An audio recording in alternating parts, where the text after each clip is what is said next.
We do the banner in the show. We'll save it for the show. Yeah. It's show banner. It's not a bird, it's not a plane, it's Superhero Slate. It's a modern podcast where we talk about everything that's great. Like movies, TV, superheroes. It's Superhero Slate. Oh yeah. Hello everyone and welcome to Superhero Slate, the show where we run down the latest superhero entertainment news. We love TV, movies, and superheroes, so let's talk it all out. My name is Chris Dillard. And my name is Mike Royer. And this week, we're looking forward to a real Avengers video game, Mike. You mean they're not made with Legos? No, actually, they're real ones this time. They're not the fake Avengers. This is you know, when your mom's like, we got Avengers at home, then you go home and it's like the Dollar General Avengers. This ain't your Dollar General Avengers video game. Like the Thor movies, because Thor is like technically like an open license character because he's just like a god. So anybody can make a Thor movie. You don't have to have Marvel's permission. I'm talking. This isn't your Dolph Lundgren Punisher from 1991, okay, where he just wears the shirt once for a second. It's not that. Which did have a video game to go with it. But also, The Flash wants to get nuts.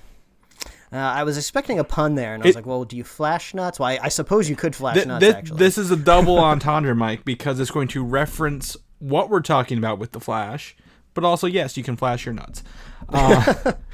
Things are going to get spooky for Hulu-ween this year, and more. Yeah, shout out to Hulu, just real quick for...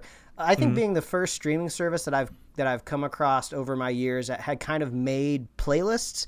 It seems like Netflix is last of the party to putting any sort of playlist together, but like Disney Plus has it. Yep. Hulu, I think, maybe had it first, so I'll give them a little shout out here at the top of the show. HBO Max has them if you go looking for those too. So that's all we ever wanted, Mike, was playlists. Just something curated that we didn't have to sort through by randomness. So yes, exactly. But I'm excited for today's show. I'm fueled up. I got some deep dish pizza this weekend. That was pretty funny. I guess our waxing poetically about Pizza Hut breadsticks made it out there last week because I got some pictures from some fans. Super fan Jim sent us the picture of his Pizza Hut. So it seems like if you just talk about food enough on a podcast, people will get hungry. Well, that's the thing, Mike, because I want to ask you, did you happen to have a little sweet dessert with that pizza yesterday? Oh, yes. Earlier this week. If you obviously no one else knows. No one knows that. This is just between us. Just like most millennials, we don't write anything down. We don't know people's addresses or phone numbers. We have computers for that. So Chris reaches out and asks me for my address. I'm like, what is he sending me? And I was like, oh yeah, we had this whole deep conversation off show about Kit Kats the other day. Yep. Because there's like these limited edition Kit Kats going around. The United States is finally catching up to the rest of the world, and there's like a birthday cake Kit Kat that I haven't been able to locate out here on the West Coast, but Chris is finding them left and right underneath every rock out there. I can't even find a regular Kit Kat anymore. I was like, birthday cake here. I'm like, I don't want this. Yeah, but it was great. Like, I had like a knock on my door like yesterday, and I was like, well, we weren't expecting anything to be delivered. I open up, and I was like, oh, it's an Amazon box. We didn't order anything from Amazon. And I turn it over, and there's just like this handwritten, scrawled address from you. I was like, oh, these are the Kit Kats, and I open them up, and I was like, hell yeah. And then I touch them, and they're all like gooey, and like I was like, oh no, they're soft. It's too hot out here in Southern California. So chucked them right into the fridge. They solidified pretty quickly, and cold Kit Kats are still really good. So I tried them, and they're actually really, really good. Yes. Like most novelty, like this is kind of like the pros and cons of the Kit Kat. It's such a basic candy. There's no nougat going on. There's no peanuts. There's no caramel. It's just cookie and chocolate. So it's so basic that when you add variations to it, there's a really good chance you're going to hit it out of the park because there's a lot of variations on like the Snickers and the Milky Way. They're just like, oh, whatever. I don't care if these disappear. But like this birthday cake one is actually really good. So, I would say it's like more of like a funfetti flavor, but yeah, they killed it, man. Right. Well, so the best part is, I mean, they're not cookies, they're wafers, which is what I like about Kit Kat. Because you can't mess up a wafer, right? You're like, it is what it is. Those things, once the apocalypse hits, you'll be finding wafers for decades after that you can eat off the shelves. But I'm not a big fan of chocolate, as people may know. So when I see the white chocolate ones or birthday cake flavor stuff, I instantly gravitate towards it. So I've had those for probably a month, but then the COVID stuff hit, and it's been hard to, find new candies. They're not shipping them out because people aren't going out and buying stuff like that. So my store my Walmart actually had gotten them in, and they just been kind of floating around every time I went there. So I really enjoy them as well. Yeah, you got to keep an eye out because I was telling Chris, just like our world, where stuff leaks from like conventions and like toy cons and promotional conventions where we get to see the first look at like Chitara on like a movie theater cup or something like that. Apparently this also happens in the candy world because every once in a while I'll get something in my Explore tab on Instagram that's like snack related, and I found out that there's like Kit Kat leaks. So then the next one, which is more solidified, is the apple pie Kit Kat is officially announced. This is just hilarious talking this way, and that's supposed to drop in July. So I'm looking forward to this apple pie Kit Kat because I think it'll go together well. But there's also leaked flavors that like somebody got a picture of like these promotional packages that are supposed to be going to like a Walmart, and if I can remember off the top of my head, one of them's like a cherry cola. Yep. One of them is, help me remember because I told you. It's cotton candy. Yes, yeah, that is. Orange creamsicle, which seems to be the craze this year. That's 2020's flavor. Cherry cola and chocolate cream pie are the flavors. That's what they were. And like the picture, it was like all these like temporary packages of just like a blank Kit Kat package with a sticker slapped on it. So this is basically what happens during quarantine when no movies are coming out anymore. We're going to report on snack news in between our movie and superhero news. Immediately after that, apparently, I think in Europe, ketchup Doritos are a thing. And I sent a picture to Mike, and he's like, "Are you eating these?" I'm like, No, I'm not. This is from the internet. But I'm like, I'd try them. Because we've always joked that, outside of this, we always talk food, different types of cheeses and dinners and stuff like that. And we could probably make a whole show out of that. But I mean, one of the opportunities, if I get to send Mike anything in the world, it's going to be candy. I'm going to send him some snacks. You're my savior. It's great. And along with that, I was actually picked up some weird mints. I'm a mint person, like a hard mint. And it's peach iced tea mints.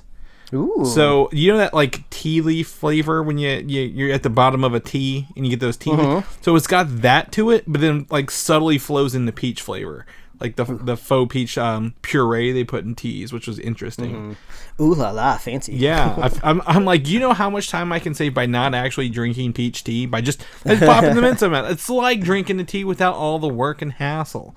So there you go. Yeah, but that's good. That's good you had those, Mike. I'm glad you gotta get your candy early because they told me Monday. They were like, they'll get them here Monday, and we'll see. So it was fast. Great way to cap off my June because we're about to wrap up this awful month. Yeah, pretty much with a short work week for me. So hopefully everybody else gets to enjoy that as well.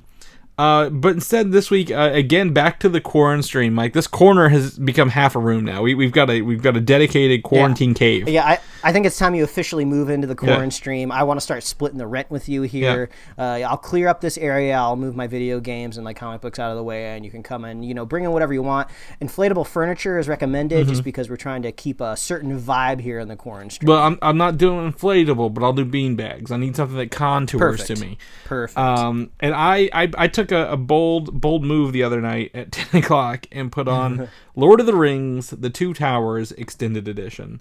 Not realizing it was 4 hours long. And I'm sitting there, I'm just kind of bobbing and weaving, just like, this is pretty good stuff, right?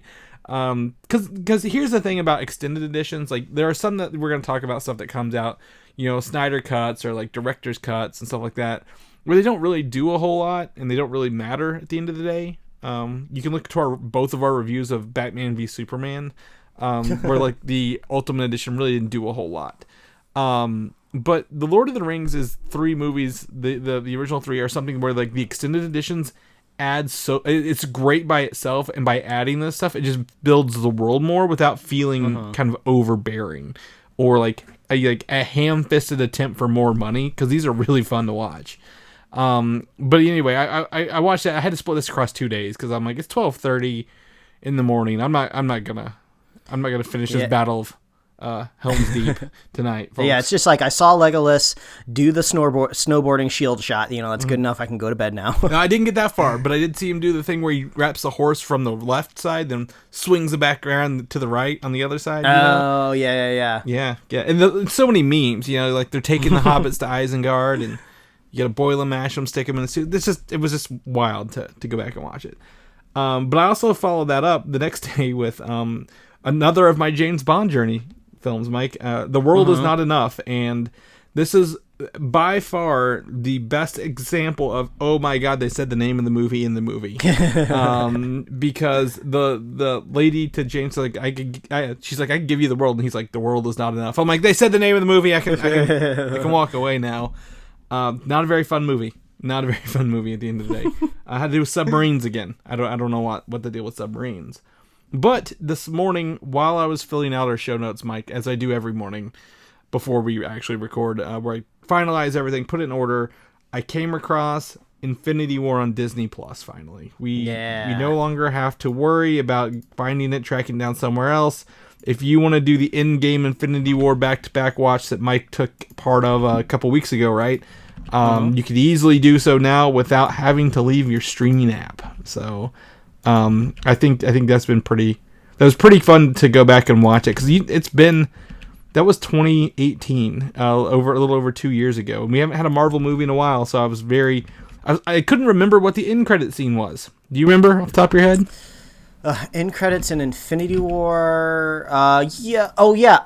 I remember what it is now, but when I was watching the movie, I was in the same boat where I was like, oh, yeah, what does happen? It's the Captain Marvel. Yeah. So it's the Nick Fury mother, where he remembers his mother in his dying moment. Very fun. Very family man. For that. But then also right before the show, because I had an extra hour, I watched 3 episodes of Avatar: The Last Airbender, Mike. Oh, nice. Where are you at in your journey? That's a good question. I'm probably only like episode 6, maybe 6 in on first season. Okay. It's a slow process. I want to pay attention. I want to watch it when I don't want to be distracted by anything. But I mean, it's definitely. I met the Cabbage Man today. Oh, great meme. Yeah. Great meme. Yeah, and so there's the Cabbage Man, and then there was this Earthbending kingdom, and every time someone said a bad joke, there was like a very faint cough sound when no one laughed. I was like, I like this. So I'm moving my way through it, and very enjoyable. So thanks everyone who's pushed me to watch this for over a decade now, almost 15 years. So I'm getting there, but I don't want to hog the Quaran-Stream corner, Mike. It's a shared space now. I need to step aside for the originator, Mike. What did you get to take part in? Yes, I'll take the baton, and I'll lay out a few things that I watched this week. So first off, the other week I bought a brand new computer, an Apple computer, and along with that, I totally forgot it comes with a free year of Apple Plus.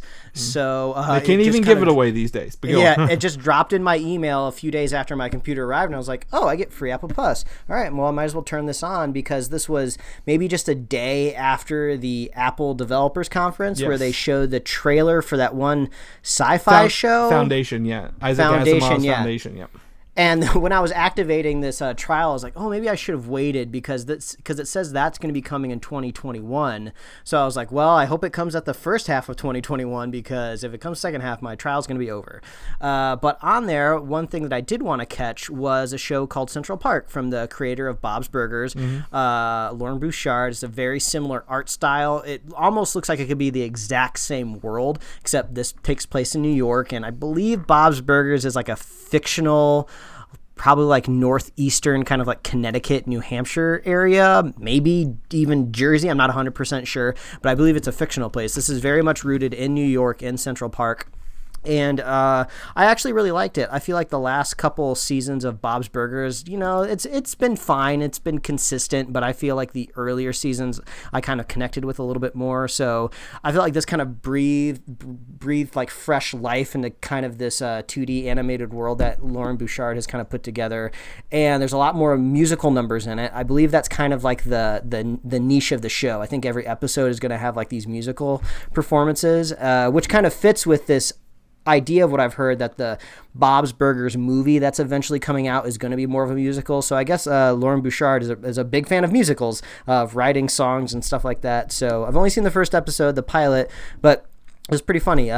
We all know I'm a big fan of Stanley Tucci, and he plays the villain in the show, like this tiny old lady that has like a tiny little poofy white dog, and she wants to purchase all of Central Park and turn it into like condos and stuff like that. So pretty funny. I'd recommend Central Park. Do you remember what movie, Marvel movie, Stanley Tucci's in now?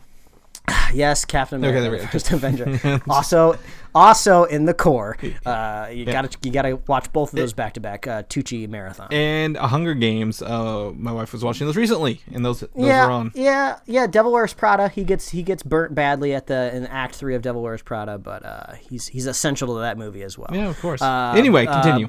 Yeah, but next up, I'm actually going to save this next one for last because I have more to say about it. But next up, me and my wife has been kind of going down the Seth Rogen rabbit hole during quarantine, just catching stuff we'd never seen before. And back in 2009, viewers might remember it was the year of Mall Cop movies, which was Observe and Report and Paul Blart Mall Cop. And I just thought it was really funny because these two movies came out, I believe, around the same time. They weren't summer movies. Maybe one was summer and maybe one was late summer, August or something like that. I watched both of these at on campus at Purdue on the Levy Theater, so I at least know that much.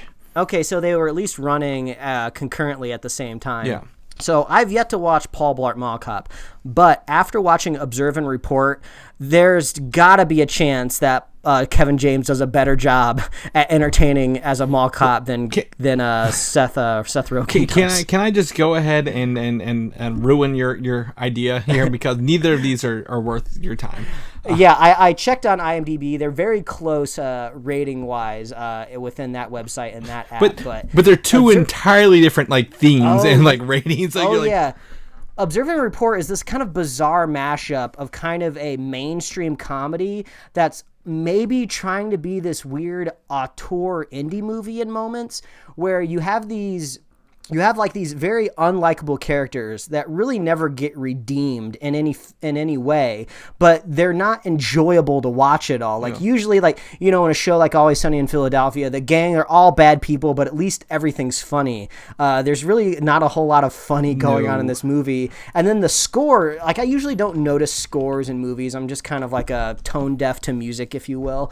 But when I notice it, it's either going to be really great or really bad, and it's really bad in here where you have kind of these weird somber tones over these moments. And there's honestly a point in this movie where somebody gets shot point blank range and there's blood and viscera all over the floor, and it's supposed to be funny, but my wife and I just jaws dropped what is happening? I wouldn't be surprised if this is an M. Night Shyamalan movie and the movie takes a turn and our characters end up in an insane asylum. It was weird, very unlikable. I hated it. But now we want to go watch Paul Blart just so we can cap off the 09 mall cop decade. Well, it's funny because I remember watching this. Everyone was like, "Yeah, it's gonna be great," or oh, this is fun. And I'm like, "This is not fun." I don't know who says this is fun, but this is not a fun movie at all. But the problem is, it's got so many really good comedians in it, right before their prime. Again, Seth Rogen. Was Michael Pena's in it, I believe. Yeah, Patton Oswalt's in it. I remember Danny McBride Faris. specifically. Yeah, but Danny McBride plays this weird kind of nebulous, maybe Latino character, so that casting feels really weird, especially nowadays. Yeah, exactly. So I remember these. Was it Ansari? Aziz Ansari? Yeah, Aziz is in it too. Yeah, so I'm there's all these great. It's got a lot of things in the yes box. Oh, sorry. And then, but it really just fell flat because I know exactly the scene you're talking about with all the blood and everything, and you're it's just what? Weird. The moment it happens is so weird too. And I could say you could probably go look up the scene on YouTube and you'll be like, oh, I don't really get what's going on here. But within the context of everything else that happens in the movie, where people are comically beating other people up with flashlights, and then all of a sudden somebody gets shot right through the torso. It's just, man, it's weird. It is very weird. So I 100% agree with you on that. But this next one I've heard about recently. So lay it on me. I'm really excited to talk about this one because of the duality of this show called Floor is Lava. Now, if you have a Netflix account, you're probably already aware of this because last I checked, it was number 2 within the ecosystem of Netflix. So if you haven't watched it, you've definitely at least seen it advertised to you, probably on your Netflix homepage. But this is basically a competition show where teams of 3 are trying to get to one end of the room to the other through these obstacles, but the floor is lava. What? So you're telling me just like when we were kids, Mike, the thing we did for fun, they've turned into a TV show? That's exactly what this is. So I love and also hate this show, and I'm really excited to tell people why I love and hate this show. So I'll start off with what I love about it. The production design on this is bar none, one of the best like competition show sets I've ever seen. So they theme the rooms for every single episode. So one episode might be this Egyptian themed room with like obelisks and like pyramids and all of these other like mummies and stuff in it. And then they'll go to like a totally different like kitchen scene where you're crawling across like pot and pan racks and you got to go off across like these cutting boards, or maybe you're in like an explorer's office and you're jumping across this desk in like the shape of Africa. So they're doing all of this amazing production set that's great, but then also all of this love and attention has been given to the lava, because obviously ain't nobody's doing a real competition show where you're falling in the real lava. So what they've done is they found a way to transform water into something that actually looks pretty analogous to what lava looks like. And I think they're doing a couple things here. So step 1 is lighting. They have stage lighting above, and I believe stage lighting within the lava pool that's illuminating the lava. So that's great. The lighting works really, really well.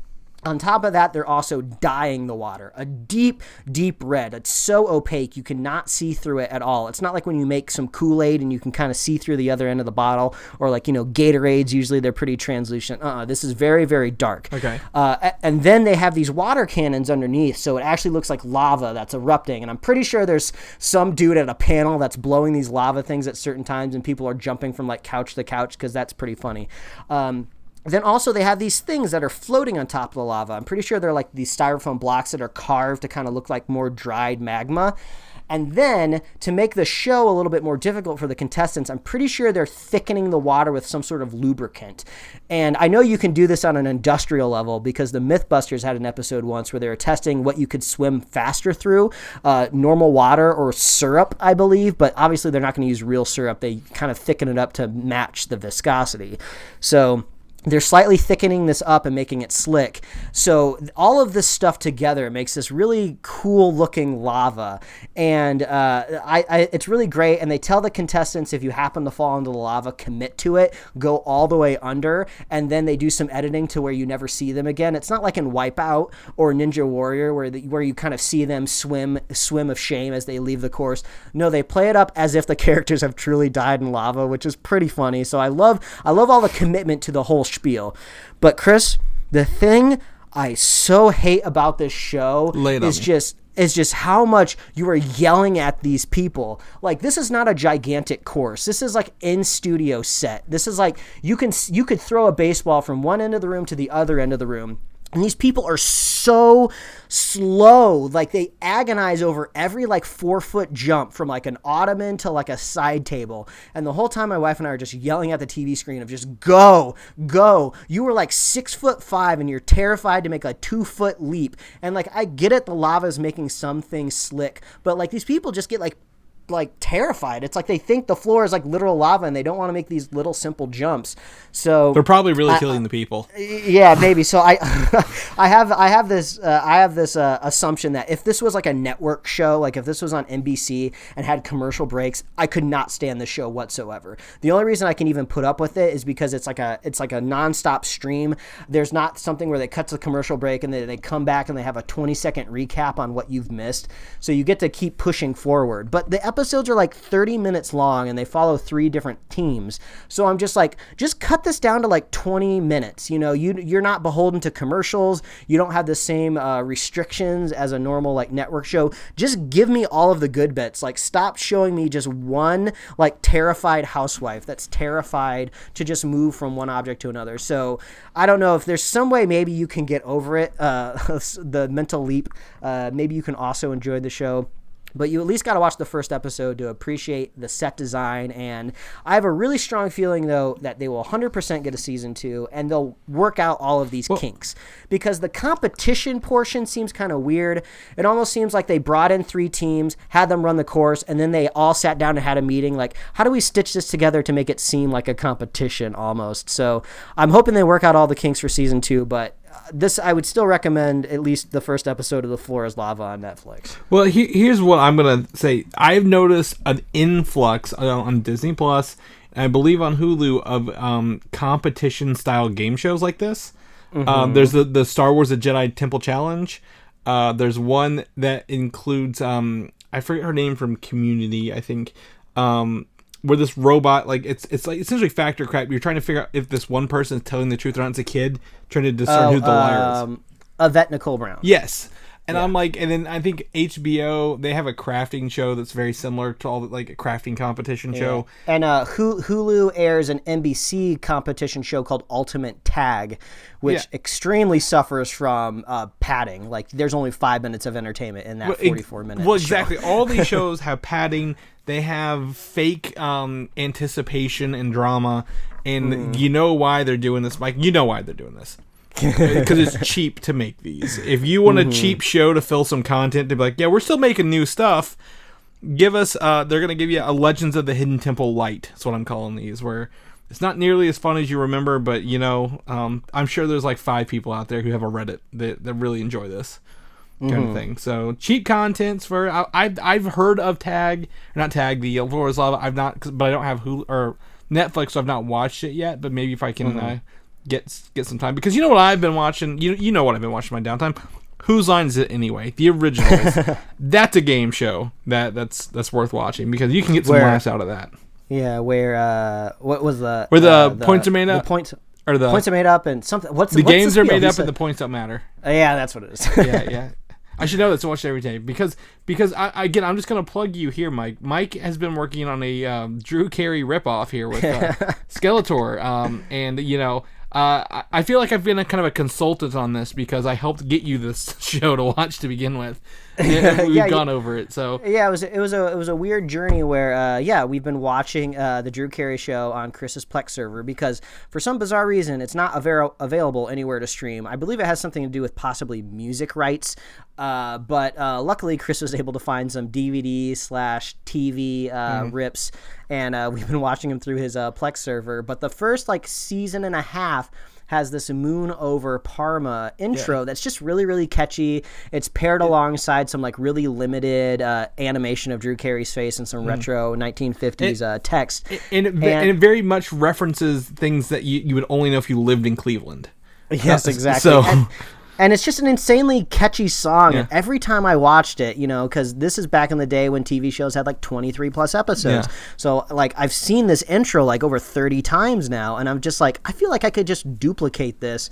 I could make a parody of this, but what should I team it up with? And I was like, oh, well, I got a buddy named Ryan who does a pretty halfway decent Skeletor impersonation for really having no training in doing Skeletor. So I was like, I should just do it around him. And Skeletor already kind of talks like he's a puppet to begin with. So yeah, I just kind of mashed those two things together, and I don't know, I just thought it was ridiculous and funny. Well, but just like most things that you create that are video oriented or audio oriented, you get sick of doing it about about 30 hours in, and I was like I put so much work and effort into this. I'm so glad to put it out into the world, and I don't have to think about it anymore. Well, exactly. It's a great piece of work, and I saw Mike slowly break down over time as he tried to figure out how to get the music just right and the lyrics just right. And I think this becomes one of those projects, and I'm guilty of it anyway. To you work so hard on it, you're sick of it, but you still want it to be perfect, and you're trying so hard to match it up that you lose that. Yeah, if I just put it out there, it'd probably still be just as funny as to everybody else. But it's a great experience. I'm glad you actually documented the journey that you went through in this post on Twitter. As where I'm going to tell people to go to, but yeah, it's got bonus features. Yeah, so go check it out on Twitter. I got it pinned as my top tweet right now. So yeah, is that under your personal or the comics? No, that's under Mike Royer Design on Twitter and Instagram. And yeah, there it is. So it was fun being kind of a side consultant on this and finally getting to see it on the final product live. So that's right. You can still create when you can't leave your house. Exactly. Well, it gave you something to do with that new computer you got. So yeah. We're gonna jump into some news now. I guess that's what we're here for, right? I guess we've killed half an episode just riff-raffing about everything else. But the first things first is The Boys, the Amazon TV show that came out last summer after Comic-Con, will be hitting the streaming service September 4th this year with the second season. Yeah. I was a little disappointed because I thought maybe we'd be getting a little bit sooner, just because I feel like the second season was greenlit so soon, and everyone was saying, oh, we might be getting this season like maybe sooner than like, a year later, but it seems to be, roughly about a year later we got to wait for it. About right on the year mark, isn't it? Yeah, but luckily in July, next month, we get to watch The Umbrella Academy. Yes. August, I'm not exactly sure what we'll be filling our time with there, superhero comic book related, but I'm glad that The Boys is New Mutants. here. Oh, yeah, maybe. Yeah, maybe. and then we'll talk about that later, but yeah. Maybe, but I'm actually surprised here you have in the show notes that we're going to be getting 3 episodes, but then weekly afterwards? Yes. I thought they dropped this all at once for the first season. Yeah, they may have for the first season, because I remember watching like that first week because I was very enthralled with it, but they are Amazon... I think we're going to see a lot of Disney Plus has done this already with their launch, but with the pandemic kind of preventing new content from being filmed, I think we're going to see a lot of people stretch their series over some time. Yeah, that's what I was thinking as well. And The Boys will drop the first 3 episodes on September 4th, and then the remaining 5 will be weekly afterwards. So this will be 6 weeks of content for them. So. Yeah, I mean, I'm not too worried about that. I think I think a lot of people welcome a weekly schedule with TV just so they can kind of organize their life. It seems like Netflix will be the last holdout. I don't expect this pandemic to go on for years. Yeah. God, knock on wood, cross my fingers. But if for some reason we entered a new version of society where we could not leave our places, then maybe Netflix would finally break. But they've just kind of built their whole brand around you binge it all at once. But I'm okay with The Boys going week by week. Yeah, that's fine. I mean, I think Netflix has kind of bent a little bit to was it the Great British Bake Off? They were doing weekly episodes as well. So I think they have some in there, but I think for their big releases like the Umbrella Academy, they'll just be like, here it is, dump. Yep. Next week it is. They've been trying to put out a lot more content than I think some other ones have. But yeah, September 4th, there are some clips out there. I think there's a teaser or the first couple minutes of this. I didn't watch any of them. I'd rather just kind of go in fresh or get a full trailer rather than these actual clips from the show. So that's why I didn't link them. But if you want to look it up, you can find those on there. The show's just so balls to the wall. I would love to go in not knowing what blood splatters might be coming. Yeah, exactly. Or blood explosions. Yeah, if you will. Exactly. Who is going to die in some weird way early on in this? So keep your eyes out on that. Have you caught up on the Mandalorian documentary at all? No, but I've seen a decent chunk. Okay, well, one of the directors from that season, I believe the second season, Deborah Chow, is the sole director for the Obi Wan series. I didn't know this. I thought they were kind of do like a split kind of thing, like they kind of did with the Mandalorian. But it's confirmed that she's a sole director for this series, and she says it sucks that she can't work with the team. But it's one person's voice for one character throughout the whole thing from start to stop. So yeah, that's pretty interesting. That doesn't happen too often in television. It's not the first time it's ever happened, but usually your showrunner, your main kind of captain, is usually the in charge of all of the writers, and then you bring in really talented directors to bring these scripts to life. But maybe this could be a possible turn over on Disney Plus, because they've been pitching all of these kind of these short run as in limited episode orders of like Star Wars and Marvel stuff, as like these are going to be just as good as the movies, where we're just delivering it to you episodically through a streaming service. So yeah, a solo director does kind of make a little bit more sense because it's closer to how a movie is made. But yeah, that's one big takeaway that you get from like those first 2 episodes of the Mando doc, is how much of a group effort all of this was. So what are we hoping for now that our boy that will soon be in charge of his own Star Wars thing, Filoni? Oh, Dave Filoni, maybe like a live action Ahsoka Tano kind of thing, or a movie. I mean, he's great. Again, like I said, I've seen his name pop up on the Avatar the stuff. The Last Airbender stuff I've been watching, and later in the Mandalorian stuff, he does some sketches, and they film him doing some sketches too.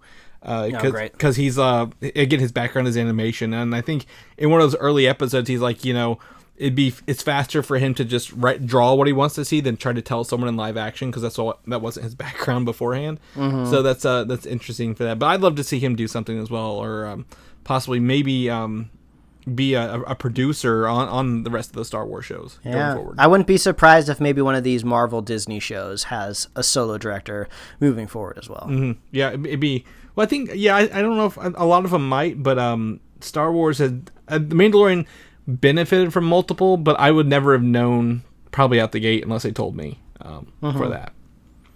But on the flip side of things, Mike, I'm gonna switch gears. Theaters are starting to reopen in July. That doesn't mean you should go to them, but they are opening if you do choose to go to them. And they are starting by putting old movies back in the theaters. And I saw some of these, and I thought it was interesting. Inception is one of them. Some Christopher Nolan films. Batman Begins was on there. Lord of the Rings, like I mentioned at the top of the show, all three of them. I saw Iron Man on the list, Jaws, Empire Strikes Back, Star Wars. I mean, these are movies like I was thinking when I was watching Lord of the Rings. Hey, I remember being in the theater and experiencing this. Well, I wouldn't give to go back and do it again. Yeah, without the risk. But now I'm like, it's a little risky. So I don't know what that looks like going forward. But if you're looking to go to the theater and you're like, well, nothing's coming out. Well, obviously, here's some old stuff you can go revisit again. Yeah, it's pretty dicey out here in California. We've seen big spikes of cases again, and I believe Florida is experiencing this also. I think there's only 2 states in the entire country that have seen a decrease, and I think it was like Rhode Island and Connecticut or New Hampshire. Because everyone's moving out. They're just not staying. Yeah, so I saw that Tenet was delayed another 2 weeks. Mm-hmm. Disneyland's delaying their opening again, so... I'm not surprised. Well, no alcohol in Florida either at bars. They closed that down too. So yeah, our governor, maybe I don't know if it was our governor or our mayor. At the very least, Los Angeles has been ordered to close all of their bars because like 500,000 people decided to go to the bars as soon as the restrictions were lifted, and it's just like, what are you people doing? Mm-hmm. I need everybody to stay inside and safe so we can beat this virus, so I can safely go back to the movies sooner rather than later. I'm trying to be selfish here. we talk about reviewing old movies, Mike, but I think we're gonna have to actually start doing it next month. We're gonna have to pull some off the shelf here and do that. Paul Blart, Part 1, Part 2. They made 2 of them. It'll be interesting. We compare the dynamics because I believe the first movie and the second movie are separated by a pretty big gap a year. Maybe they would have developed the character in the meantime. I think he goes to Vegas in the second one, Chris. That's a big deal. I'd rather watch my next topic again than watch either of those films. Okay. And that's the Fantastic Four from 2005. Classic. which only caught my attention because an extended edition is coming to HBO Max next month. Oh, weird. Okay. It's got an extra 20 minutes. You remember those extended editions in the mid 2000s? They always did. So this isn't anything new. They're just kind of remarketing the DVD bonus features. Yeah, it actually came out. I think when the Rise of the Silver Surfer came out, they put out the extended edition to purchase, like during that release, but. Everyone was like, well, why is this not going to HBO or not HBO Disney Plus instead of HBO Max? And I can't really tell you why. Now. It's got to be some legacy streaming rights where they were like, oh, you have the streaming rights of Fantastic Four until like 2022, but then they called up their lawyers and be like, oh, is that any version of the Fantastic Four? Like, oh yeah, any version. Yeah, well, how about this? We'll trade you. You can have Fan Four Stick back if we get the extended edition of the 2005 one. Yeah. No one wins. No one wins at all. But I thought it was interesting. So if, again, HBO Max to watch that. I've not revisited those. It's got Chris Evans before he was Captain America, but after he was in Not Another Teen Movie. So we got this really weird era of Chris Evans that's really fun to watch. But I'm like, I don't want to. After watching his Captain America, I don't want to go back. So we'll do that. Instead, again, like we talked about earlier, Mike, we can wait for New Mutants this August. There's no delay on it yet. However, big tentpole movies Mulan and Tenet were both pushed back due to concerns yet again. So, I mean, I know these aren't kids' movies, but I saw that SpongeBob SquarePants has finally bowed to the streaming VOD release, which makes a lot more sense because we've seen, Scoob and Trolls perform well. So I still am curious if a bigger live action movie is going to make the leap and jump to VOD. I'm sure Chris Nolan is not going to He do is it. not. Come on, New Mutants, just do it. The writing's on the wall. I know there's contracts in place. I know you got to pay people off, but this is Hollywood. You got the money. Just do it. Yeah, exactly. You got to figure this one out. But I think that Chris Nolan is doing some really weird shit, and I say this because he's like a big proponent of the film and film experience, right? Going to the theaters. He put 3 of his movies in Fortnite to watch this weekend. So you could go to this Fortnite called the Party Mode, and they had this big projector, and they showed Inception, I want to say Batman Begins, and something else in there. And I'm like, this isn't the theater experience at all. What are you doing? Like, this is exactly the opposite of what you're telling people you want to do. So, I don't know. It made me think I really want drive-in theaters back. But that. Well, I mean, it's because what is it? Chris Nolan doesn't have an email address. Just the studio's not emailing him to ask him permission, if he even does get permission on this. But like, at this point in time, it's just like, why does he want to tie his movie so much to this like virus? Just postpone it to 2021. Like, people are already in the mindset to wait. Just postpone it. Like, everyone else is doing it. You'll be fine. No one's gonna get mad at you. The attention span of Americans is already so monumentally short.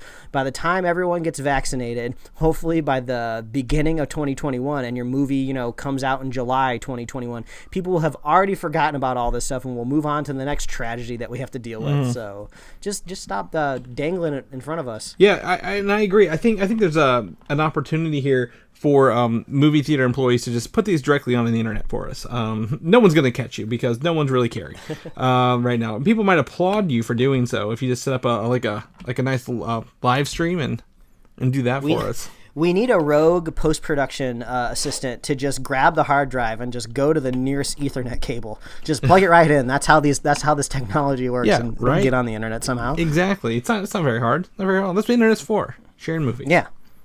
But during this quarantine and shutdown, it seems that Shang-Chi, the production team, has been building a huge set for this here. This picture we've got in our show notes here shows what appears to be like a large wall, and like inside is like a village that they've built while all this has kind of been closed down a little bit. So it's going to be interesting to see kind of what they're filming in there behind these large walls. But, they've at least been able to utilize this time to have outdoor workers still build stuff that they can, use when they get back into the swing of things. Yeah, I mean, practical sets are great. I mean, I think what we've learned most about the MCU is, do you think it would be fair to say 50% of what we see on screen in most MCU films are all within a warehouse in Atlanta? Like some big studio warehouse? I think that's a safe bet. Yeah, I mean, 50%'s quite a bit, but yeah, I mean, I think there's a lot of real stuff there. Marvel does value props, but they also pay for really, really good CGI sometimes, and I can't tell the difference. I get watching Infinity War, I'm like, oh, Thanos isn't real. That's a CGI guy the whole time, isn't it? Yeah, it's definitely not a knock. I'm just saying it's cool to see stuff outside. Yeah, exactly. I agree. And those are the times I can't wait for the drone shots of this, Mike. They're gonna come out next. Yeah, get out there. Exactly, you can do that. I don't know how to segue into this, Mike. Helstrom is still a thing. They're still doing it with Hulu, one of the Jeff Loeb legacy things here. And it's to debut this October during Hulu-ween. Ooh. And they gave us our first little picture here, first little title. It looks like one of the Netflix original titles, if I was to guess anything. But I see like a pentagram, and is that like a... It's just some like distress font. Yeah. Maybe there's like a stake in the T. Yeah, that's what I'm thinking. A blade maybe on the S. I don't know. There's some blood and some fading here, and there's really no colors. It's white and black, and I'd rather just get to the point where we can see what's going on. Yeah, I mean, it gives us something to watch during all of our downtime, but me and Chris are extremely confident that you will not be seeing a season 2 of this show. Yeah, pretty sure you're not. The first reveal of this, however, will be during Hulu's Comic-Con at Home, where they announce all their Hulu-ween stuff. So that's pretty cool. I think that some of the TV panel scheduling was coming out for that already this week as well. Yeah. There's I was actually surprised to see some of the bigger panels that usually fill up very large rooms were doing some Comic-Con at Home stuff. I think The Simpsons usually do a panel in Ballroom 20, which is a very, very big ballroom. Not quite as large as Hall H, but I think the second biggest ballroom. in San Diego, and they're doing a Comic-Con at home thing. So I was like, okay, they are getting some bigger panels. It's not just going to be these tiny little intimate like one person interview things. So yeah, that's good news. Yeah. I love me some ballrooms. The Comic-Con. I mean, I was talking about this year. So I got a new watch this week, and I was replacing my bands. I'm like, oh look, all my sunburns from through my my holes in my watch band are gone from last year. You can finally move on from the traumatic experience. Yeah, and I'm going to be totally not tan watching it at home this year. Actually, that thing we were talking about last week, I'm going to be in Florida while this is going on, so maybe I will be getting some sunburn watching Comic-Con. Sign me up. You will be responsibly social distancing, though. Yeah, 100%. No. I can only assume. No, I don't like crowds. I can't swim. I'm going to go to a place where if somebody's there, guess what I'm doing? Back to my hotel room. Not hotel room, the condo I'm staying at. So I can just play video games or watch Comic-Con at home. I just need a vacation to get away, get out of town a little bit, since I don't do that very often. Yeah, it's actually not too hard. People are adapting to this pandemic. The smart people are adapting in responsible ways, whereas you can get out of your house and experience the outdoors without being around any people. Like hiking's a great thing to do. We have tentative plans to do some camping, which is great because campgrounds are hardly staffed, so you basically just kind of drive up, pitch a tent, and you're not near any sort of infected mammal within your grass. Well, I suppose tigers in zoos can get the coronavirus, so hopefully no tigers escape from the zoo and rummage through the campground, but I think we'll be safe. Well, now you said it, you know what's going to happen. Oh, God. I mean, if you had to go out one way, I mean, what a way to go out. Yeah. How do you get COVID? Well, tigers while we were camping. Really? Really? Yeah. That's a good one. I like it. However, I'm battling all this stuff by staying at home this week, Mike, on Friday, July 3rd, a work holiday for me. Iron Man VR releases, and I'm going to be playing that thing as long as my VR legs will stand. Yeah, I'm totally on board if you want to throw any spoilers my way or any gameplay experiences, because I'm still making my way through The Last of Us. I don't know when I'll ever get around to Iron Man VR, but for me, I'll be playing it more for the experience, not necessarily all of the other stuff. So yeah, feel free to spoil it away. Obviously, any spoiler warnings will be on the show, but I'm talking about the private group chats here. But oh yeah, I'm gonna be letting you know how it goes. I'm expecting to see what it is, see the extra stuff. Again, I like my achievements or trophies unlocked, so I'm gonna be playing multiple times and really just getting the experience. Give Iron Man VR legs. That first level in the demo is so fun. The bundles, if you don't have VR and you're looking to dive into it with the PlayStation VR, they have the Iron Man VR bundles, and they're actually out in stores already.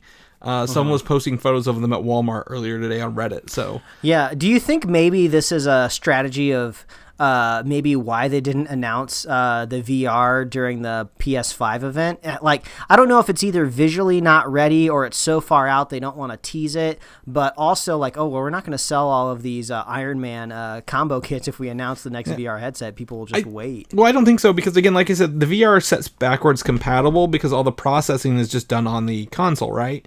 So it's just a screen. The only thing would be different is if they did a high res screen. But I mean, they could do a lot of things. They could do a better lensing technology. Yeah. They could do better sound. They could do probably a wider field of view, for sure. Right. Well, but that's all just hardware. But all the games will still run on all of them. So yeah. I suppose you always have the opportunity to upgrade. Yeah. So it's like going from the. Yeah, it's not like you're if the new one comes out, you're not going to be able to use this, but like someone may wait, but. At the same time, like, I really enjoyed the VR experience on the PlayStation. It's easy. It's very easy to access, You just pick the game, put the headset on, you're good to go. But Iron Man VR, I'm definitely excited for it because it requires the motion controllers. Some games do not, but it does require them. I'm excited to play the plane level again and see what other upgrades you can get in your suits, Mike. That'll be fun.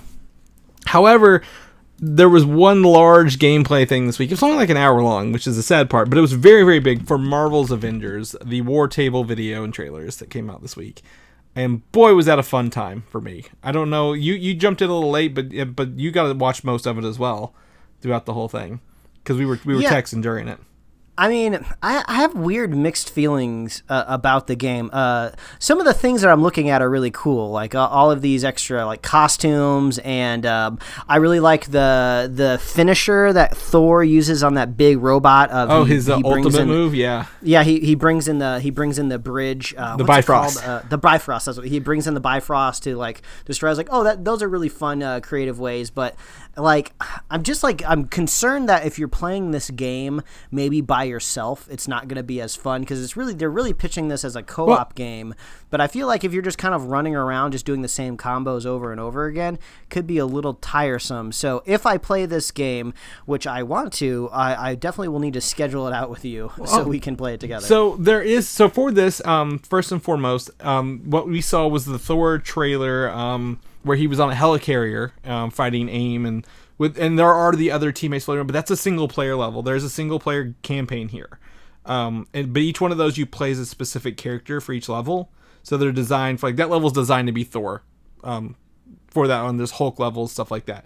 So there's a huge single player where you will unlock other zones on the map where you can go play in co-op in the Warzone mode. The Warzone mode will be the one where you can go up to 3 other people. If not, you'll do AI, but you can wear your costumes. But what you mentioned combos is, are you familiar with Ultimate Alliance games at all? Yeah. Okay, you have your skill tree and you can build your character however you want. Mm-hmm. You can do that in here. So you can get different combos and build your Thor way different than the way I would play mine. So like there's range Thor or like an up close Thor. The one thing I knew for sure when I was watching this event, knowing how amped you are for this game and how much of a completionist you are with all the other stuff, including the Lego Marvel games and the Ultimate Alliance games. I was like, oh, Chris is going to be playing this like nonstop. He's going to 100% this, 101% this if it's a possibility. So I just know Chris he's going to be the go-to guy if you have any questions about the game. Yeah, sign me up. So here's the best part about this, Mike. Again, we talked a little bit last week. If you buy it on the current generation consoles, you will be getting free upgrades to the next gen consoles if you get them, which is fantastic. And there's same family crossplay.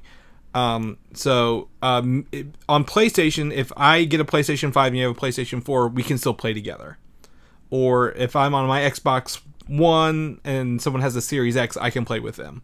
Yeah, you can definitely tell that they're trying to pivot this game as more of like a service and less of an actual game, because they want it to continue in perpetuity, much like all the other games out there that are raking in tons of cash of just being free to download. Yeah, and all the microtransactions this are cosmetic skins and stuff like that. There's nothing nameplates. There's nothing. You can't buy new moves, kind of thing. However, I got this thing pulled up here from Game Informer here. Is that when they start adding more heroes, because this game will be adding more playable characters for free, and more regions, those characters will get their own storylines as well. So you'll get to play single-player stories as that character as they add them in, and buy more skins for those kind of people. And that includes villains as well. So in this one, it's MODOK is the main villain, it looks like, for this, which was pretty interesting to be the first main villain. That was probably the biggest reveal, I would say, of the event, that MODOK is going to be the... We didn't see him, though. We saw kind of some concept art, but... His face is at the end of it. But we didn't really see like a full 3D render. We didn't really see him fighting or anything like that. Yeah, so the character George Tarleton, who becomes MODOK later on, Abomination is in this one as well. You get to see him pop up a little bit there.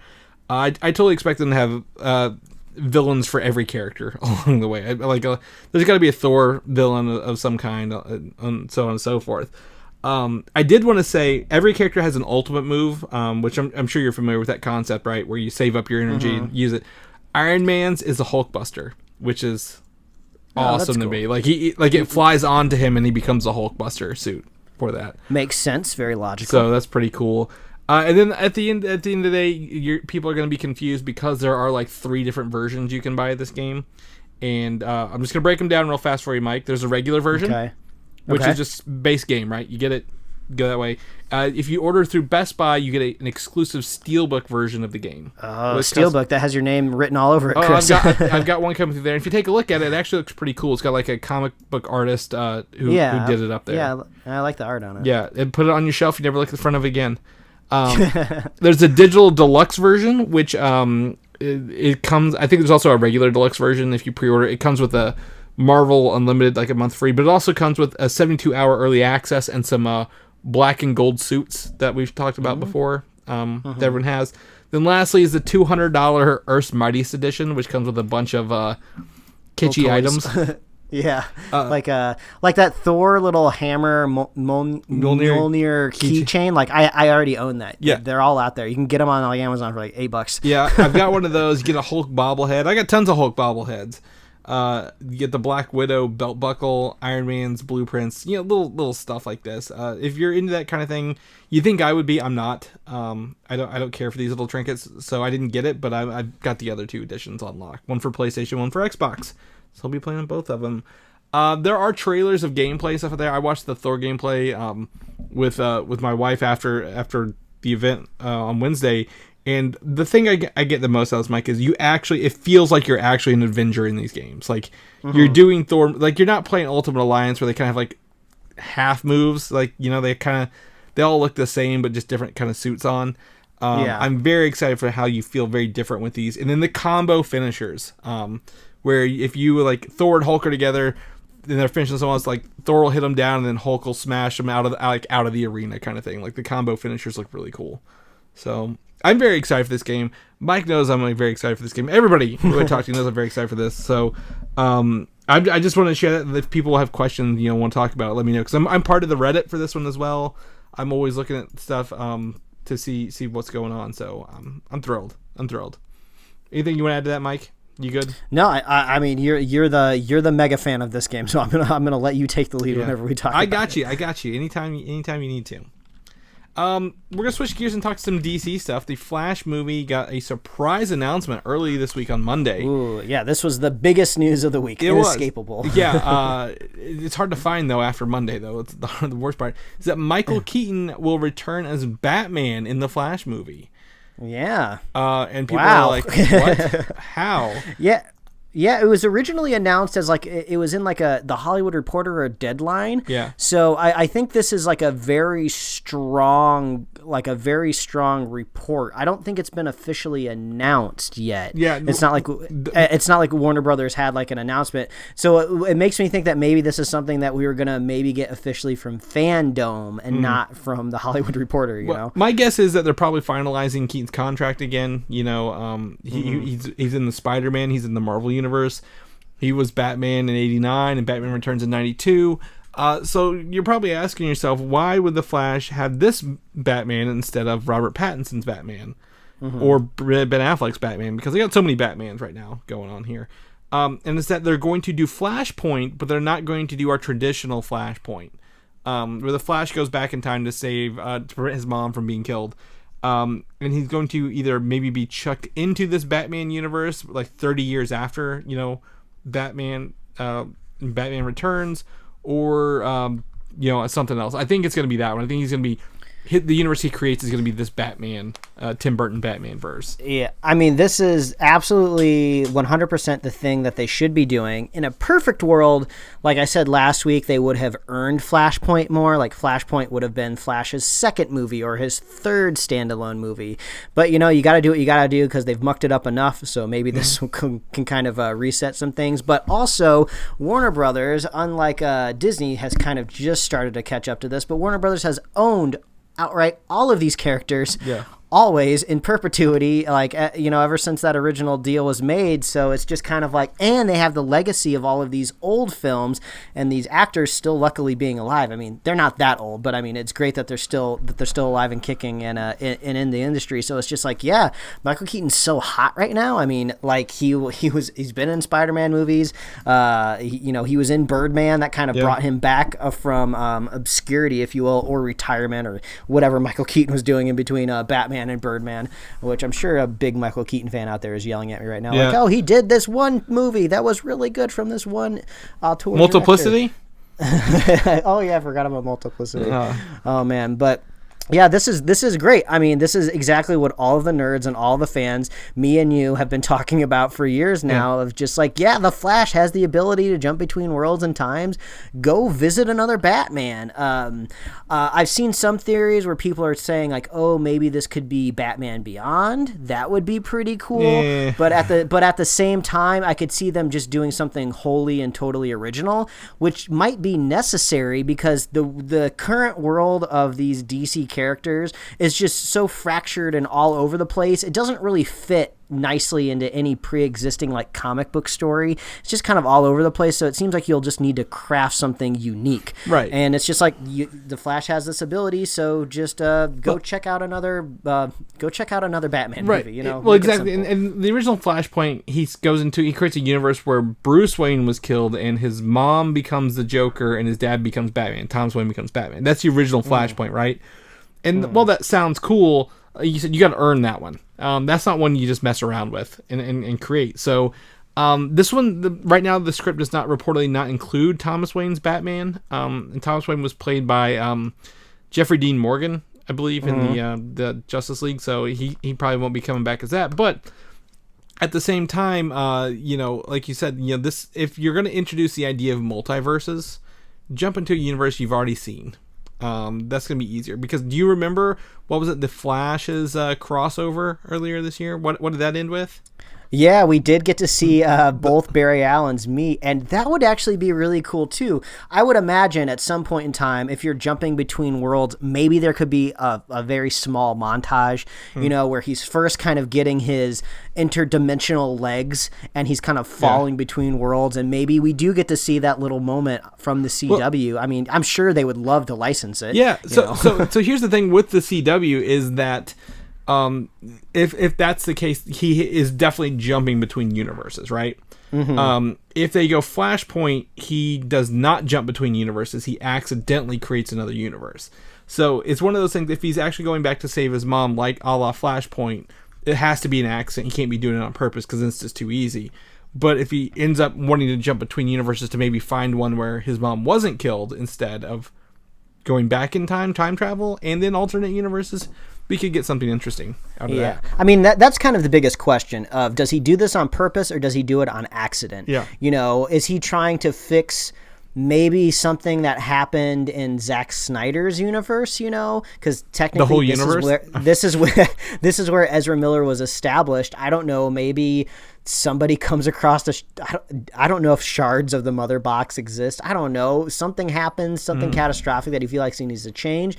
Or maybe since he's still kind of a proto-Flash in this kind of like built together suit, maybe he's kind of running faster than he's ever run before and he runs into another dimension. I don't know, but I love the idea of Michael Keaton coming back. Are they going to bring back kind of Tim Burton's set design and flesh out this world? God, I hope so. I love the thought process of somebody sitting down at a table with some other people and going like, okay, Michael Keaton's Batman. What, we're 30, like maybe what 30 years in the future? Yeah. Something in that area. What does Michael Keaton's 30 years of the future look like? Is it a dystopian world? Is he like the Batman Beyond Bruce Wayne where things have kind of fallen apart because he's retired?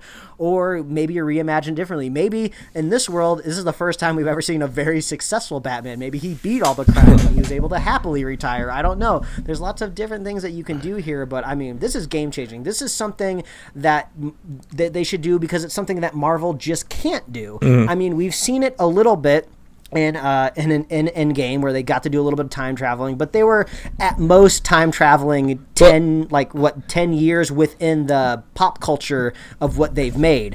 Like Warner Brothers gets to go back 30 years in the archives of like this standalone Batman movie. I think they're able to do something that just Marvel can't, which is what they should leverage. Yeah, but see, Marvel could do that because they now own everything again. I guess they could go back to those very old Captain America serials. Yeah, from the 40s. But then who knows? Yeah. Multiverse of Madness is coming. Yeah, exactly. Maybe they say multiverse there, so that's one of those things. Like that one sounds interesting compared to Flash. However they do this. I have two things here. One, this will ignore the recently late Joel Schumacher's Batman. Forever and Batman and Robin. It does. The first time we get to talk about the late Joel Schumacher. Yeah, which I watched Batman and Robin literally like 2 days before he died. So I feel like I'm partially responsible. Yeah, you had like this animal instinct of like, I gotta watch it. Yeah. So it ignores us, but also, who do you make the villain in this world? Because he's had the Joker, the Riddler, and two. No, he didn't have Riddler. He had the Joker and the Penguin and Catwoman. So who is the villain of Michael Keaton 30 years into the future? Yeah, because there is no Joker. So yeah, and speaking of Joker, I mean, I don't know if this is the best course, the best action to take, but there's got to be at least one producer over at Warner Brothers that's just like, Joaquin Phoenix, we got to bring his Joker into this main timeline that we're gonna make, because everybody loved that movie. It made $1 billion off of like such a smaller budget, and compared, it's just like, yeah, this could be a way to get a Robert Pattinson Batman against Joaquin Phoenix, but it's like, but do you do that? Does that undercut the seriousness of the character? I don't know. My personal preference is no, because I don't like that Joker, because he's not really the Joker. He's just a guy who happened to be in the right place at the wrong time. But who is the villain for this one? Like, who do you put against the Flash? Because Tim Burton's universe doesn't support the Flash at all, right?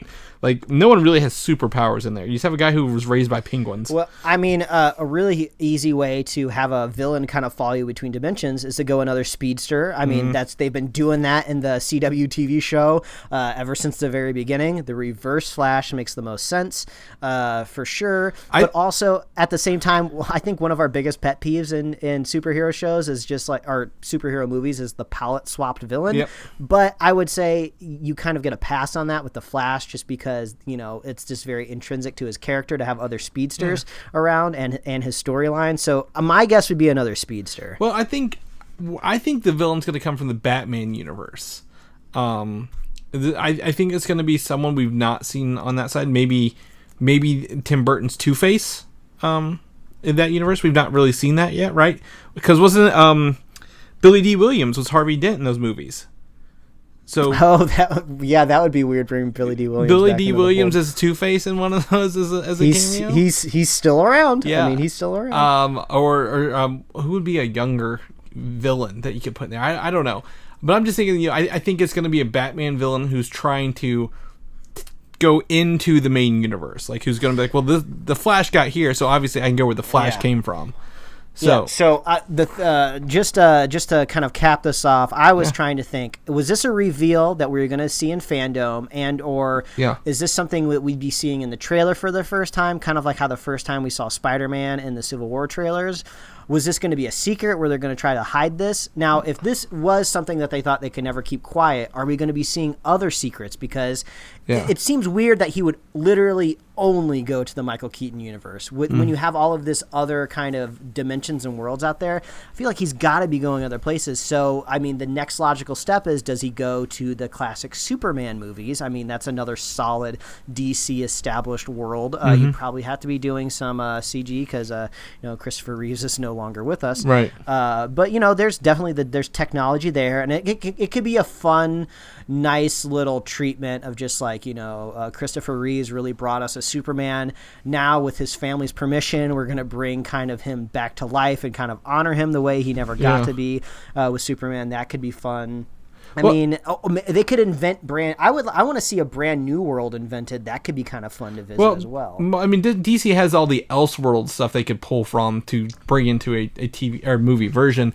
I don't think they're going to be going into any other universes. My question is going to be: is Michael Keaton going to die on the end of this movie, or possibly be brought into the regular DC universe?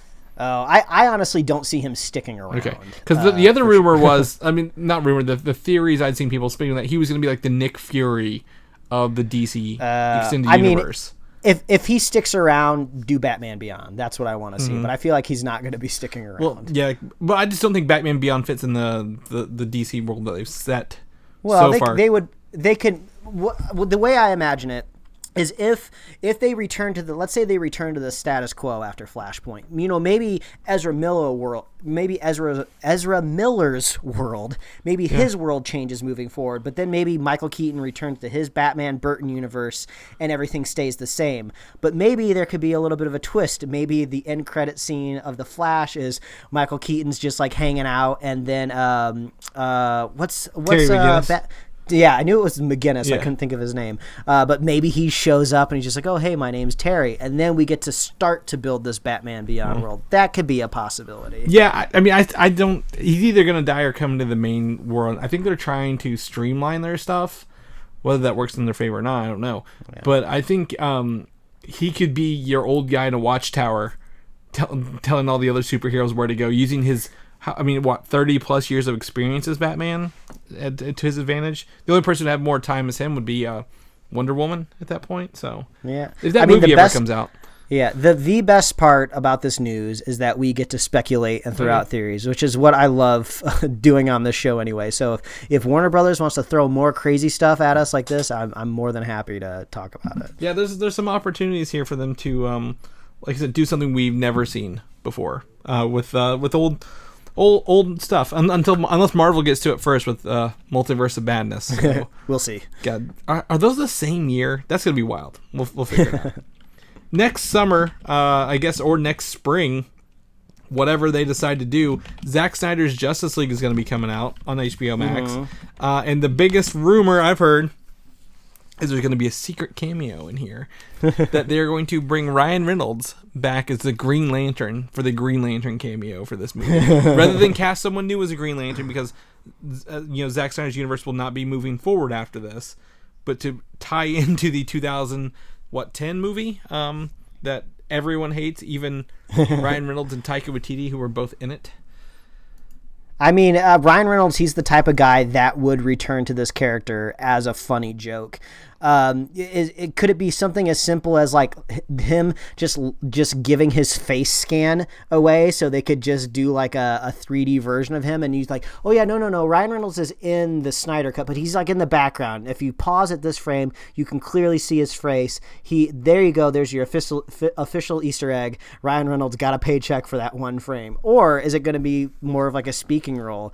I think it's funny. Obviously it's a rumor, but I think it's funny. Oh yeah. Yeah, well, exactly. I mean, I think he'd be the one who's like, if he can come in and make some sort of self-referential, very, very like self-deprecating Green Lantern joke, he will. Like, let him come in and pull his Deadpool shtick and his Green Lantern again. Because he ripped in the Green Lantern how many times in those Deadpool movies? Several. Yeah. And also his character, for good or worse, was pretty much all CG in those movies, which you don't have time to find a studio and to film anything. You just hire a talented 3D artist to be like, all right, you're making Ryan Reynolds for my Snyder Cut. Yeah. He sent over a WAV file of his audio tape. He did a Zoom video for us, and you get to upscale him and draw his suit over it. So yeah, good luck with all that. Good luck with that. I think it'd be fun. I don't think there's any harm to that, but I mean, I also don't think Zack Snyder would actually put a joke in his movies, is the sad part. Yeah, that's true. I can't think of a single one. He's very heavy-handed on the religious and Catholic imagery of his destruction and fight scenes. So, yeah, picturing jokes is hard to imagine. Only if he gets to show up and say that his mom's name is Martha also. Oh, there you go. I like that. That's it. This is anyone else's mom's name is Martha. That's how you do it. There you go. Have you watched the Harley Quinn animated show yet? I've seen the pilot. Okay. Season 2 is on. I've watched most of season 1. It's pretty entertaining. I get a take the fault on that one. I didn't think it would be, but it really much is. The 2 seasons, they've not confirmed a 3rd season yet, I think, but maybe they have. But at least the first 2 are coming to HBO Max this summer, I think next month. There you go, finally. So, are you surprised they're moving DC properties that are successful over to HBO Max? I'm honestly just surprised it wasn't there day one, but I guess they're just slowly getting around to it. Maybe it's a whole contractual thing. I don't know. Yeah, this is good. This is good news. My one company that I own can't have content on the other company I own, Mike. It's tragic. I think they were just maybe waiting for season 2 to wrap, which was technically the end of season 1, because they split it in half. If they do a season 3, they'll probably have to use some HBO Max budget to do so, and it would be probably split like Doom Patrol, which has been. Season 2 has been on HBO Max as well. So if you get a chance and you have HBO Max but not DC Universe, here's your chance to watch it. I recommend it. The universe has also been listening to you, Mike, because they said that Royer household has been watching those Pirates of the Caribbean movies. And they also went and saw that Margot Robbie movie earlier this year, Birds of Prey. So guess what? Margot Robbie's going to be producing and starring in a new Pirates of the Caribbean movie for Disney. Yeah, I believe it's from the same writer as Birds of Prey, which makes me a little nervous. But well, as we say in the movie universe, that writers can very often be steamrolled by directors. So who knows? I'll give them the benefit of the doubt. But apparently the Pirates world is very elusive because this is going to be like its own thing. Apparently they're still rebooting the Pirates universe, but also they're going to continue with Margot Robbie in the same universe as Jack Sparrow, as Johnny Depp's Jack Sparrow. So there's theoretically a possibility that Margot Robbie could come across Johnny Depp in their movies, but I guess they're still going to be rebooting it. I don't know if there's going to be like a new Will Turner and a new Jack Sparrow, what they're doing here, or maybe they're just going to do the origins of like pirates in general. We'll see. Will Margot Robbie play the daughter of Johnny Depp's Jack Sparrow? I feel like that's too on the nose. I do want her to be when are these movies not on the nose? I do want her to be a very unique pirate, just like how Johnny Depp came to it and was like, "Oh, I'm making the weirdest, most iconic pirate ever." I'd love to see Margot Robbie do the same thing, just like, okay, how should my pirate be weird? But they're in this weird zone where it's just like, well, you could just go the Jack Sparrow route and just throw a bunch of weird stuff on her costume and tell her to just imitate another like classic movie star and just kind of like do a really weird walk, and there you go, now you're a pirate. Maybe she can find a different, unique take on it, but I wasn't expecting this. Yeah. Well, the worst part is what's the fourth movie or the fifth movie in the pirate series? The last one. Dead Men Tell No Tales. Right, and at that one, they kind of set up the return of Davy Jones, correct? Did they? Oh, yeah. They did. There's like a post-credit scene. Yeah. They're trying to let you know that Will Turner's still in play. Davy Jones is still out there. Remember those ones from the movies you liked that you actually went and spent money on? Well, they're still around. So, like, how do they tie? Like, I want to see that. I want to see that wrap up or at least continue into this one, but it can't be Will Turner's kid because they had a son who was in one of those movies. But I was like, there's probably gonna be some relation to Johnny Depp's character, and that's how they're gonna make. Because I could see her going into this doing Harley Quinn's goofiness with that. But I agree with you. If this is going to be a female-led film, like female pirates, I want to see them be very different. I don't want to see her be aloof and goofy. I want to see real, more I guess gumption from these pirates. Yeah, I mean, there's a lot of opportunity here because one of the more famous and really cool pirate stories I've heard from real life was like these female pirates that would like take over these boats after like the male captains died and like turn their little pirating business into like a huge enterprise to where like these big like governments and countries are like trying to chase them down. So there's a lot of historical things that they can pull from here for sure. But yeah, don't do the obvious thing of Margot Robbie is related or something, because they kind of already did that in the last movie where somebody was like Barbossa's daughter, and it's just like, yeah, I didn't really care. Last two movies sucked in my opinion, so let's get a fresh start. Let's get something good here. Do something new. Don't make this the reboot without rebooting it. Just acknowledge the other ones happened and move forward, and just don't bring Johnny Depp back. It's fine. It's cool.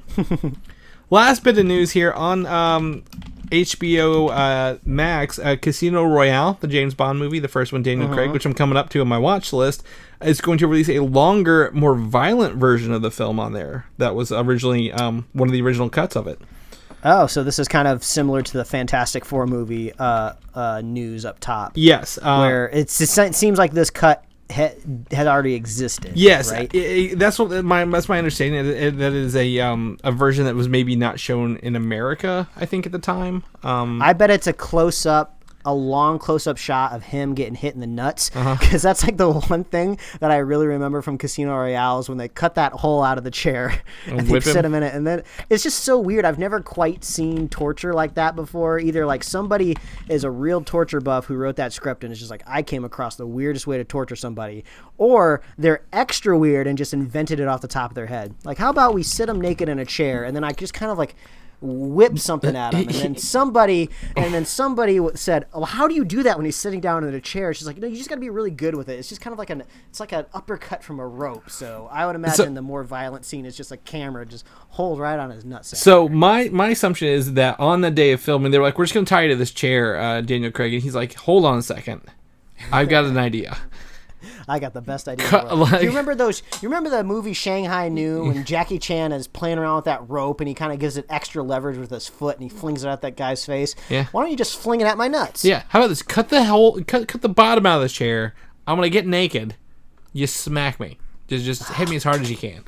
Chris, this is we've bookended this episode great because at the top of the show we talked about how the Flash wanted to go nuts, and then we're closing it with. Do you get my reference with that because Batman says "Let's get nuts" to the Joker, and yeah, that's true. Yeah. And now we're closing it with the nuts in Casino Royale. Yeah, apparently, and I just pulled this up just to make sure that the Casino Royale was censored for Britain, United States, and Germany, and China. The full version, where with everything, the more violent version is whatever all the other countries got. So, all right. So apparently it's been available on like Australian, Dutch, French, Hong Kong, Japanese, and Scandinavian Blu-rays. So, all right. I'll watch it. I mean, I'm ready to get up on my James Bond here, and maybe I need to update the one on my Plex server, Mike, with the extra one. The nut shot. Yeah, nut shot exactly. Anyways, that's the end of the show for the day, Mike. So let's call it here. If people want to know what you're up to, want to go watch your Skeletor Flames Over Grayskull video, Mike, where can people find that? I'm very proud of you and the work you did on that. Oh, thank you, Chris. All you got to do is find me at Mike Royer Design on Instagram and Twitter, and you can get my webcomics at pickledcomics.com. Chris, if people want to catch up with you, maybe see where you're finding all these exclusive Kit Kats, where can they find you? Well, you can find me on Instagram, Valdan87, or Twitter, Valdan, Valdan. If you need me to find candy or try it, I'll do it. I mean, I think we could have had a whole nother podcast if we'd been successful and could have quit our day jobs, Mike, just doing reviewing candy all day long. I can't wait for FYE to open up because I'm going to go see what new stuff they got in from Japan there. But anyway, head over to there, Comic UI. If people want to know more about our show, want to subscribe, share with friends, get some swag, where can they find all that stuff at?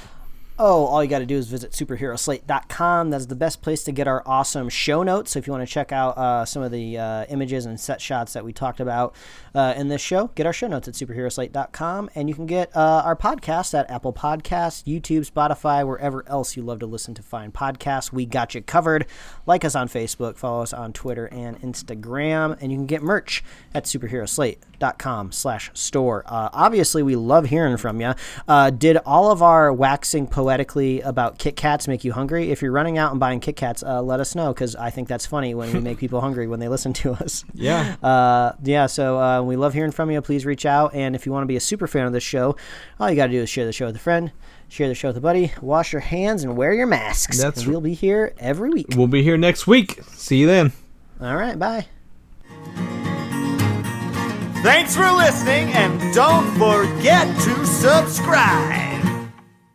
Chickadee, chickadee, check. Nothing important, of course.